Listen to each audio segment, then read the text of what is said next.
Mas entrando dentro desse debate, vamos começar a falar um pouco de algumas figuras centrais, de algumas personalidades, né? O João Alberto, que o título desse corte vai ser João Alberto, o melhor governador da história de São Paulo. Eu sei que ele não era governador, brincando um pouco com anacronismo. Você fala bastante, né? O João Alberto é um personagem central do livro, por causa das medidas de direitos trabalhistas, de política social, por causa da criação dele da Legião Revolucionária, a Liga de Amigos da Rússia, não foi, que foi permitida em São Paulo durante o papel dele como interventor, a legalização do PCB. Enfim, eu quero que tu detalhe um pouco quem foi a figura do João Alberto, para quem eventualmente não conhece, pernambucano muito interessante, que eu particularmente achei interessante, porque quando teu livro chegou aqui e eu li a dedicatória, eu vou confessar que eu não sabia quem era o João Alberto, né? Aí eu fui dar uma pesquisada, fui dar uma lida. Achei impressionante. Provavelmente eu já tinha lido sobre ele em algum momento, mas é isso. Foi um nome que não gravou, né? Foi um nome que não ficou na minha cabeça. O que diz das minhas deficiências enquanto historiador, estudando o período da história brasileira, mas o que diz também me parece um pouco o quanto a figura é apagada, né? Isso por um lado. Agora eu queria te questionar também, tu afirma que o João Alberto era socialista. Aí, qual é o conceito de socialismo que tu está trabalhando? Porque no mesmo livro, por exemplo, tu fala do papel do João Alberto depois da repressão aos comunistas, né? Quando ele foi para o Rio de Janeiro, tomando o papel lá do Batista Luzardo. Então, enfim, qual é o conceito de socialismo que tu usa para falar do João Alberto enquanto socialista e por que o João Alberto causou tanta tensão com a oligarquia paulista? O João Alberto ele vinha de família socialista, né? O pai dele se identificava como socialismo já no século XIX. Então, é evidente que aí ele não o pai não era marxista porque não existia marxismo no Brasil naquela época. Né? E mesmo aqueles que se diziam comunistas ou marxistas nesse período liam muito pouco Marx, porque chegava, isso também é um dado histórico, né? Chegava muito pouco textos marxistas, chegavam muito pouco e geralmente eram textos que vinham através de vulgarizadores. Né? Então, por exemplo, José Engenheiros, que era um socialista argentino, e que fazia uma leitura do marxismo, e que, claro, pela facilidade do espanhol, por exemplo, ele era muito lido aqui, né? Ele tinha relações também com intelectuais socialistas brasileiros. Né? Então, quando eu falo o pai do João Alberto, é esse intelectual que a gente pode dizer que é um socialismo eclético, é um socialismo que é típico do século XIX e que foi desaparecendo no século XX, porque o marxismo, especialmente, já vinha atropelando, mas depois da Revolução Russa, então, passou como um trator por cima de todas as outras formas de socialismo, inclusive também do anarquismo, né? A força dos fatos, a força da vitória da Revolução Russa praticamente acabou com esses tipos de socialismos que não o marxista. Né? Então, o pai do João Alberto, ele já se identificava, era um professor ginasial no Recife, que teve, 13 filhos, dos quais 11 sobreviveram, e ele já era um intelectual e identificado com o socialismo e que tinha essa leitura e que passava esses valores para os filhos dele. Né? E vários dos filhos do pai do João Alberto, vários dos irmãos do João Alberto foram socialistas. Alguns deles, inclusive, entraram no PCB. O João Alberto, ele participou do Levante de 24, dos movimentos de 24, que são 3 movimentos, acho que isso é importante também falar para dar uma contextualização histórica, né? São os 3 movimentos do 5 de julho, são os 3 5 de julho. O 5 de julho de 1922, cujo evento mais importante ficou conhecido como os 18 do Forte de Copacabana, e que isso é uma curiosidade interessante também, que o Prestes ia participar desse movimento e teve uma febre de tifo muito forte, ficou acamado e não participou desse movimento, e talvez somente por isso tenha saído vivo, porque daqueles 18, 16 morreram ali na hora, porque foram metralhados na praia de Copacabana, né? Saiu só o Siqueira Campos e o Eduardo Gomes. E o Siqueira Campos, que também era um tenente de esquerda, e que também era amigo do Prestes, também era próximo ao Prestes, assim como o João Alberto. O Siqueira Campos, o João Alberto e o Prestes, eles eram muito próximos. E o João Alberto ele chegou a ser comandante de um destacamento da coluna Prestes, era, portanto, um revolucionário de armas, era um revolucionário da ação revolucionária, para além dessa ideologia socialista dele. Eu sou incapaz de te dizer quais são as nuances do socialismo do João Alberto, até porque ele não é um teórico que deixou uma obra teórica vasta para a gente analisar, entendeu? O que ele pensava sobre a socialização dos meios de produção, o que ele pensava sobre não sei, porque ele não teorizou, mas ele agiu.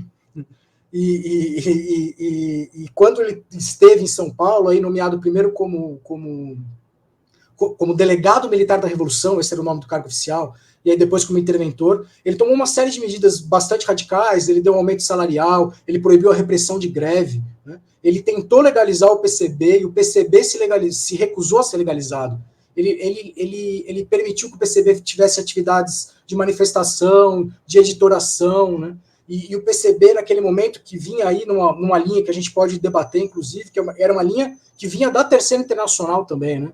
Que era a ideia ainda da guerra de classe contra classe, uma ideia que emanava também da Revolução de 17, né, a ideia de que a Revolução Comunista se aproximava e de que a única aliança possível, desejável e necessária era a aliança entre operários e camponeses. Né. Então essa era a linha dos comunistas, tanto no movimento internacional quanto no movimento brasileiro, e uma linha que depois a própria Terceira Internacional entendeu que era uma linha errada e mudou, em 1935, no 6º Congresso da Terceira Internacional. E aí mudou para a Frente Ampla contra o fascismo e fez uma autocrítica, até entendendo que essa linha tinha facilitado a ascensão do fascismo ao redor do mundo.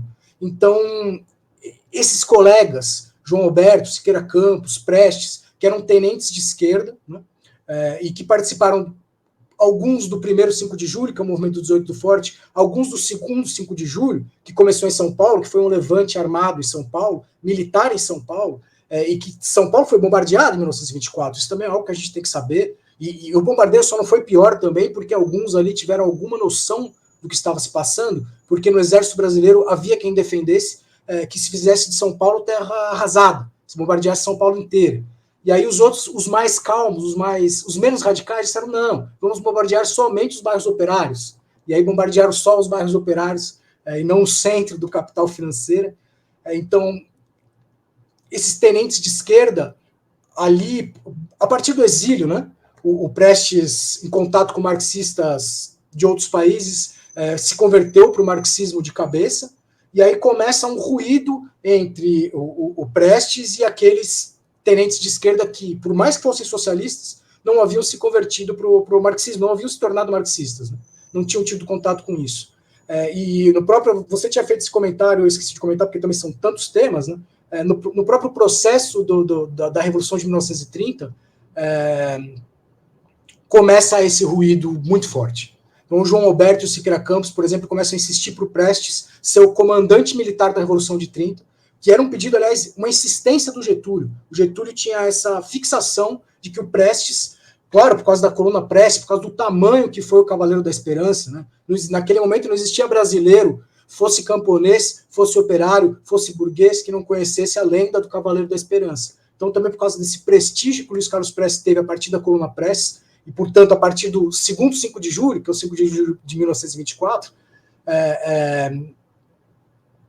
esse prestígio fez com que o Prestes, e também os interesses, enfim, o Vargas queria que o Prestes fosse o comandante militar da Revolução de 30. Insistiu para isso, aí o Prestes pediu dinheiro, achando que o Getúlio Vargas não ia dar, o Getúlio foi lá e deu dinheiro para ele, tirou o Prestes do exílio e botou o Prestes no Palácio Piratini, que era o palácio presidencial do estado do Rio Grande do Sul, né, para fazer esse convite, e o Prestes ficava sempre ali tal, não sei, não posso aceitar, não sei se eu vou aceitar, porque por essa perspectiva que também que você já mencionou, de que ali seria o movimento de 1930 seria simplesmente um movimento intra-oligárquico, uma disputa de oligarquias, né, o Prestes tinha essa percepção, não só o Prestes, vários comunistas, né, tinham essa percepção no momento, e ele se recusou. Então tem ao menos 4 convites feitos pelo Vargas para o Prestes ser o comandante militar da Revolução de 30. Ele, inclusive, enrolava os outros pretendentes, como o Góes Monteiro, porque ele queria o Prestes, mas o Prestes, no fim, se recusou, não assumiu esse cargo, e aí uma historiadora que eu admiro muito, que é a Anita Prestes, que era filha do Luiz Carlos Prestes, diz que o Prestes não ia aceitar ficar a reboque do Getúlio. E eu entendo a posição, tanto a partir da ótica do movimento comunista internacional, como a partir da ótica do movimento comunista brasileiro e do próprio Prestes, né? Eu entendo essa opção dele, mas eu não concordo plenamente com essa justificativa, porque o cargo era o cargo de comandante militar. Ele não chamou o Prestes para ser estafeta ou para ser garoto propaganda da Revolução de 30. Ele chamou o Prestes para um cargo de altíssima importância. Né? Ô, Francisco, mas assim, vamos lá. Então, eu vou ter que adiantar a pergunta, né? Porque o meu roteiro na cabeça, que eu não mandei, porque eu nunca mando roteiro para ninguém, era fazer uma pergunta sobre João Alberto e depois o Ibrahim Nobre. Mas vamos deixar o Ibrahim Nobre aqui de escanteio e vamos entrar nessa polêmica. Porque, veja, o livro do Lira Neto, né, a trilogia do Vargas em 3 volumes, eu acabei de ler o 2º volume, não gostei, inclusive já faço até um comentário sobre isso. Gostei muito mais do 1º volume. Mas no 1º volume ele descreve, né, os diálogos entre o Prestes e o Getúlio, que já ali tinha claramente uma diferença de perspectiva, né? O Getúlio falando de eleição e o Prestes falando de revolução. O Oswaldo Aranha, inclusive, era grande entusiasta dessa aliança, né? Da aliança liberal com os tenentes e tentou todas as formas fazer a ponte ali com o Prestes e tal. Só que aí o Prestes, no manifesto que ele lança, que eu acho, inclusive... entre setores nacionalistas, desenvolvimentistas e uma certa corrente marxista que tem uma visão, não sei se mais simpática, mas enfim, talvez uma visão não demonizadora do período varguista, há meio que um consenso que o Prestes errou, que o Prestes deveria ter aceitado o convite do Getúlio. Mas, por exemplo, eu vi poucos que faziam esse debate, por exemplo, um cara que eu gosto muito, admiro muito, Gilberto Maringoni. Todas as vezes que eu vi o Maringoni fazer esse debate, eu nunca vi citarem o manifesto que o Prestes lança, justificando por que não iria aderir à Revolução de 1930. Nesse manifesto tem 2 elementos centrais ali, que é um elemento de Prestes, já estava com a compreensão muito típica do movimento comunista para os países dependentes, coloniais e semicoloniais da época, que os 2 problemas centrais são a questão agrária, a questão da terra, plenamente justificado, já que o Brasil na época era um país eminentemente agrário, né, o problema da reforma agrária e o problema da dominação imperialista. Então a gente pode fazer um debate sendo simpático de que, ao fim e a cabo, nos 15 anos do governo Vargas, da era Vargas, né, houve um processo, talvez, vamos colocar em termos um pouco imprecisos, de redução da dependência, com fortalecimento de instituições nacionais, com a instituição de uma indústria de base, com uma postura mais altiva, inclusive no processo de negociação das dívidas externas, uma centralização da própria capacidade de endividamento externo, acabando com a farra dos estados, e, enfim, encampação de alguns monopólios estrangeiros que não cumpria contratos, abusava. Então, assim, teve um elan nacionalista ali de construção de uma própria indústria de base que naquela época era fundamental para qualquer processo de industrialização, né? Muito simbolizado no que foi a Companhia Siderúrgica Nacional e a Fábrica Nacional de Motores, né? E a Vale do Rio Doce também perto desse triângulo, por assim dizer, dos fundamentos da industrialização brasileira. Agora, do ponto de vista da questão agrária e do ponto de vista do próprio enfrentamento à economia primária exportadora, o que diz da posição do latifúndio na economia capitalista dependente brasileira, assim, o Prestes acertou e muito. Inclusive, no teu livro, na última parte, tu faz um debate como São Paulo, inclusive, não perdeu economicamente com a contra-revolução de 32. São Paulo continuou privilegiado em termos de investimento federal, de renegociação de dívidas, de transferências da União para os estados e por aí vai. Então, assim, olhando retrospectivamente, não parece acertado de que, se o Prestes considerava que era a questão central para o programa que ele pensava de Revolução Brasileira naquele momento, o binômio, enfrentamento ao imperialismo, enfrentamento ao latifúndio, daquele bloco de classes, o Prestes avaliava que dali não saiu o enfrentamento consequente ao imperialismo, porque para Prestes não dava para fazer isso sem enfrentamento consequente ao latifúndio. Nesse sentido, o Prestes não acertou, porque a gente fala assim, mas o Prestes seria chefe militar da Revolução. Eu boto fé, mas assim, ao longo da era Vargas, os tenentes de esquerda foram todos marginalizados. No final, não tinha quase ninguém mais lá. Até o Oswaldo Aranha rodou um pouquinho antes, né? Se demitiu, pediu para sair, que não era um tenente de esquerda, mas era uma figura com a visão avançada em vários aspectos. Então, a história do varguismo me parece ser, em vários aspectos, uma história também que é típico de processos, inclusive, revolucionários, não só socialistas, na dialética de Saturno, a revolução que devora seus filhos. Então, há muito um processo de vários tenentes de esquerda que simplesmente vão ficando pelo caminho. Pô, o Pedro Ernesto foi preso. Rodou, acusado de comunismo, de simpatia com a Aliança Nacional Libertadora, enfim. Então, assim, a ideia de que se o Prestes fosse chefe da revolução e mantivesse as posições que ele tinha, ele seria marginalizado, como foram vários outros tenentes muito importantes que estavam no governo Vargas, e até certo ponto, inclusive até o Góes Monteiro chegou a ser demitido, a propósito. Então, assim, a ideia de que o Prestes não poderia exercer, dentro daquele bloco de classes, o programa que ele defendia, não faz sentido, não? Ele não poderia, claro. A ideologia dele não era a mesma do Getúlio, com certeza. O Getúlio não queria enfrentar a cafeicultura. O Getúlio queria defender a cafeicultura. A cafeicultura era o principal produto brasileiro. Eu vou fazer primeiro um comentário rápido sobre os tenentes de esquerda, sobre isso, e depois comentar os dois eixos, nacional e latifúndio. Quando que foi o escanteio completo do tenentismo de esquerda, dos militantes de esquerda, ou da luta, ou dos membros do governo de esquerda, ou da esquerda em geral, não só do Partido Comunista? Foi depois de 1935. O Pedro Ernesto foi preso depois de 1935. O Anísio Teixeira foi demitido depois de 1935. E aí quem entra no lugar do Anísio Teixeira, que era um dos maiores educadores da história do Brasil, naquele momento fundava a Universidade do Distrito Federal, ele era secretário de Educação do Rio de Janeiro, que era o Distrito Federal, né? Quem que entra na hora que as esquerdas estão em recuo, porque tentaram um levante militar, porque os comunistas tentaram um levante militar e foram derrotados, né? Quem que entra no lugar do Anísio Teixeira? Francisco Campos, fascista assumido. Né?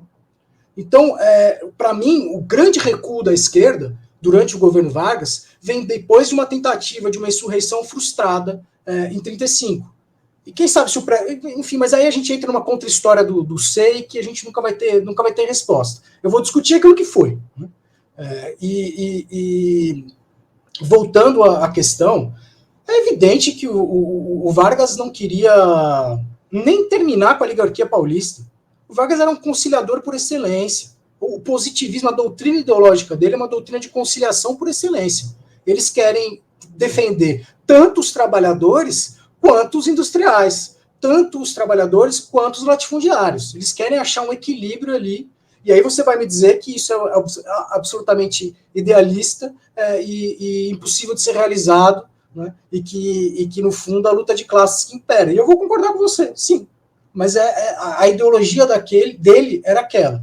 E do ponto de vista econômico, né, em 1930, quando ele chega no poder, ele não poderia, de maneira nenhuma, ostracizar completamente a oligarquia paulista e a oligarquia cafeeira. 3/4 do produto do PIB brasileiro, em alguns momentos até mais do que isso, eram gerados pelo café. O Brasil teve quase que o monopólio mundial, naquele período, da produção de café. E isso fazia com que por diversos mecanismos econômicos, aí muito bem descritos por Celso Furtado, na sua formação econômica do Brasil, o Brasil poderia, naquele momento, e fez isso, fazer os processos conhecidos como de valorização do café, e que podiam estimular a economia brasileira de maneira muito importante. Porque, por exemplo, se o Brasil retinha a produção de café mundial, o resto do mundo não tinha onde comprar café, porque a produção de café era quase que inteiramente feita pelo Brasil. Agora, também não podia depender completamente do café, porque o café vinha numa crise já de produção, superproduções, mas enfim, acho que esse é um debate mais dos meandros econômicos, e para quem se interessar por esse debate, a recomendação não pode ser outra que não a Formação Econômica do Brasil, do Celso Furtado. Agora, eu queria comentar isso que você falou da nação brasileira, né, do nacionalismo, do que é o Brasil. Em 1930, para você ter uma ideia, se você quisesse mandar um telégrafo de São Paulo para o Rio de Janeiro, a sua correspondência ia de cabo até Londres ou Nova York, para depois ir para o Rio de Janeiro para São Paulo.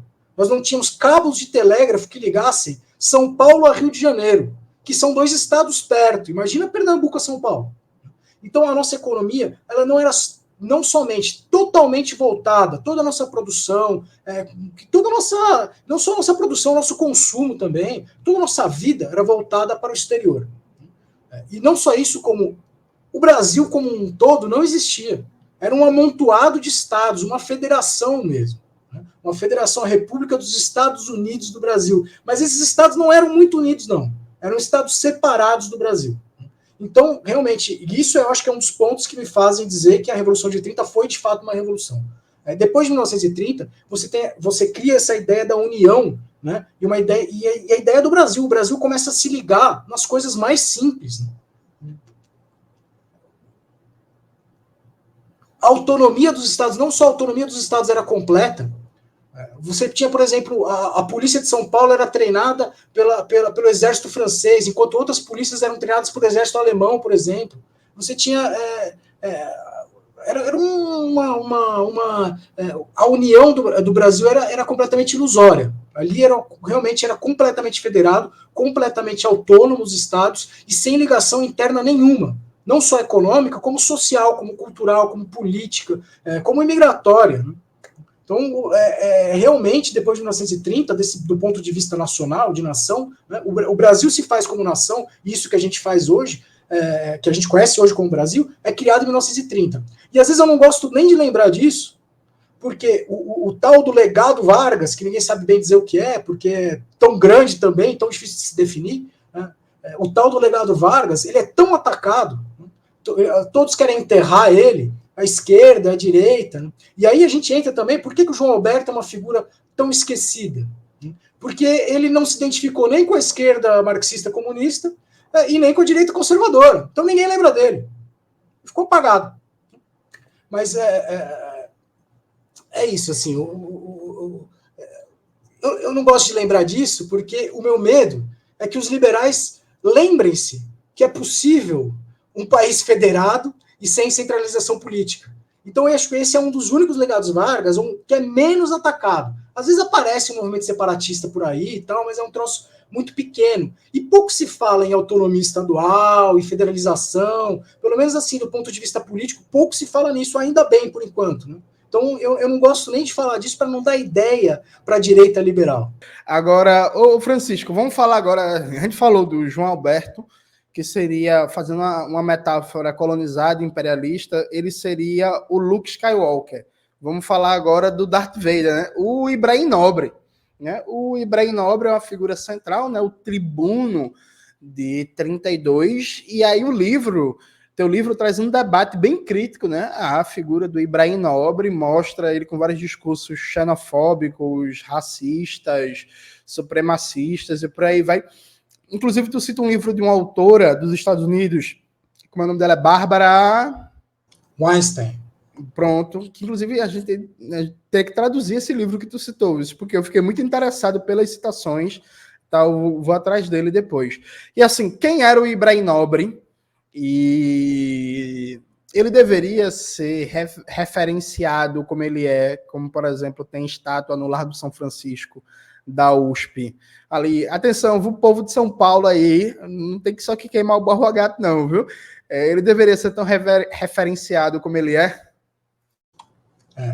Primeiro eu vou falar, o livro da Bárbara, ele foi traduzido recentemente, saiu pela EDUSP, se eu não me engano é 2023 ou 2022, chama As Cores da Modernidade. É um livro bastante interessante, eu tenho as minhas críticas à autora, por exemplo, ao uso do termo populismo, que ela usa de maneira muito solta, é um termo que não me cai muito bem, mas é um livro que, ao meu ver, não só esse livro, como os artigos anteriores dela, que criou uma linha de interpretação do movimento de 32 e de toda a ideia da identidade do que é ser paulista, que foi criado a partir desse movimento de 32 também. Né?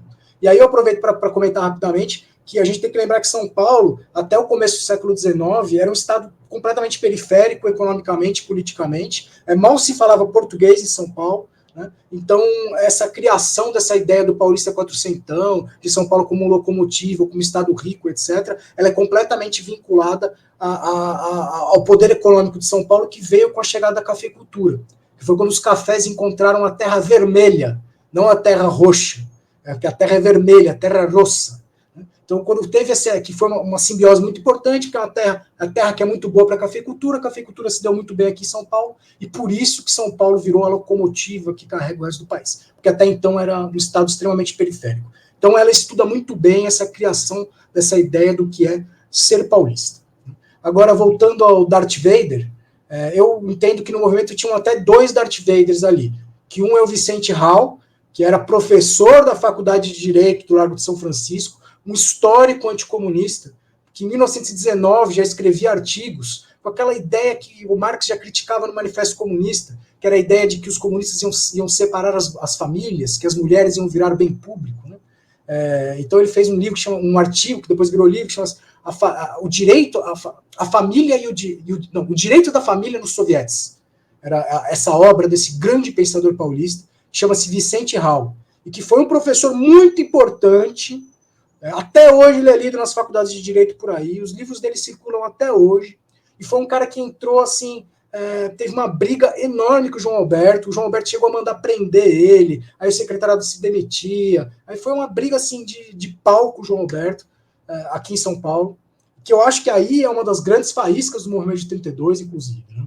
E aí o outro Darth Vader, que é esse que você se referendou, eu gosto muito dele porque ele é um cara muito sincero, assim, ele facilita o meu trabalho, né? Ele diz o que os caras estão pensando mesmo. Né? Então, ele, por exemplo, ele definia o movimento de 32 como uma batalha entre Jesus e Lenin. E aí, para mim, fica muito fácil. Né? Fala, pô, vocês fizeram meu trabalho aí, né? Fica muito fácil. É como o Bolsonaro. Né? Bom, enfim, estou já divagando. Vamos voltar ao Ibrahim Nobre. E o Ibrahim Nobre, então, ele definia o movimento de 32 como uma batalha entre Jesus e Lenin. E é claro que São Paulo representava Jesus e o governo provisório, os tenentes de esquerda, etc., representavam Lenin na cabeça dele. Né? E fez falas extremamente xenofóbicas, extremamente pejorativas em relação aos nordestinos. Aliás, não só ele, como toda a intelectualidade paulista daquele momento, né, tinha uma percepção extremamente xenofóbica em relação aos imigrantes nordestinos, porque também foi um momento de muita seca, além de muita crise econômica, né, teve o crash da Bolsa de 29, que tinha as crises aqui no Brasil, teve a crise da conversibilidade do Washington Luiz, que esvaziou o ouro dos cofres nacionais. Então o Brasil estava numa crise econômica muito forte. Além disso, teve uma crise meteorológica, se é que a gente pode falar disso, porque teve secas muito grandes em todo o norte e nordeste, especialmente no nordeste, e que acarretou numa imigração muito forte naquele período, já alguns anos antes, mas a partir de 1930, imigrações muito, muito grandes. Então, os episódios de xenofobia e de racismo da oligarquia paulista, como um todo, inclusive de alguns fundadores da USP, eram cotidianos. O Ibrahim Nobre era um desses, e para além disso, ele defendeu que se fizesse com os elementos de esquerda, ele usa o termo que é os Joões Albertos, ele cria esse neologismo, que ele põe um grupo de pessoas em torno do João Alberto, que ele defendia que se fizesse com os Joões Albertos a mesma coisa que Hitler fez com os judeus na Alemanha. E hoje em dia a estátua dele não está no Largo de São Francisco, ela foi movida, ela está no obelisco do Ibirapuera, apontando para o obelisco. Até hoje está lá. Né? Eu vejo reportagens, às vezes até com intelectuais de esquerda, e ninguém lembra disso. Que esse cara era um defensor de Hitler, um admirador do Hitler, e defendeu publicamente o Hitler. Né? E ele foi transformado pelo próprio movimento no tribuno de 1932. Naquela época, era muito comum, no que eles chamavam, usando a terminologia da época, dos meetings políticos, né? Os encontros, as reuniões políticas, você botava um cara ali, geralmente um cara que era um bom orador e que estava com a garganta boa, porque boa parte das vezes tinha que gritar ali, botavam esses caras para falar em público. E o Ibrahim Nobre foi um dos principais oradores do movimento de 32, a ponto que o movimento consagrou ele como o tribuno de 32, esse termo que você usou. E hoje em dia o corpo dele descansa em completa paz no obelisco do Ibirapuera, junto com outros heróis dos movimentos paulistas, né? Por exemplo, está o Guilherme de Almeida, lá, que também era um poeta, ufanista de São Paulo, do movimento. Estão o MMDC, né? Que são os estudantes, porque também eles nem todos eram estudantes, que morreram ao tentar atacar a sede da Legião Revolucionária. Esse é um assunto que a gente pode conversar depois. Então, esses heróis que estão no obelisco, que é assim um troço, uma obra arquitetônica criada aí em 1954, durante o 4º centenário da cidade de São Paulo, e durante uma reforma que foi tanto urbanística quanto arquitetônica, quanto de criação da memória do que é ser paulista, né? Então eles criam esse obelisco com os heróis paulistas em homenagem ao movimento de 32, e a estátua do Ibrahim Nobre, para quem quiser saber, está bem lá. Se eu não estou, façam o que quiserem, né? Não estou recomendando nenhuma atitude, né? Eu, por exemplo, né, não faria nada em relação a essa estátua. Talvez, assim, críticas, né? Essa estátua está lá na frente do obelisco do Ibirapuera, apontando para o obelisco, apontando para os heróis paulistas, e sem ninguém lembrar que aquele cara homenageado ali na estátua era um defensor de Hitler, um digno representante da oligarquia de São Paulo.